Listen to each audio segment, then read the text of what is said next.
বন্ধুরা, পুলিশের মতো কিন্তু আপনিও পারবেন সকল ফোনের কল লিস্ট বের করতে। এটা আপনি কিভাবে করবেন এই ভিডিওটি লক্ষ্য করুন, খুব সহজেই শিখে নিতে পারবেন। বন্ধুরা, এই জন্য আপনাকে সর্বপ্রথম প্লে স্টোরে প্রবেশ করতে হবে। এখানে এসে সার্চ বারে লিখে দিবেন E2PDF। এরপরে ইনস্টলের উপর একটি ক্লিক করে দিবেন। ইনস্টল হয়ে গেলে ওপেনের উপর একটি ক্লিক করে দিবেন। বন্ধুরা, এখান থেকে এই টিক মার্কটি তুলে দিবেন। এরপরে প্রোসিড এটির উপর ক্লিক করে দিবেন।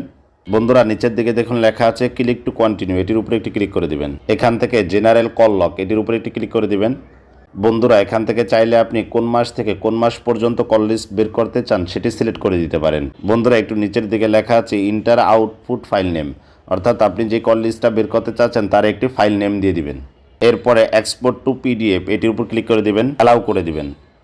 বন্ধুরা, দেখুন আপনি আপনার এই সিম থেকে যাবৎকালে যার যার সাথে কথা বলেছেন সকল কল লিস্ট কিন্তু এখানে পেয়ে যাবেন। ভিডিওটি কিন্তু প্রত্যেকের জন্য খুবই গুরুত্বপূর্ণ।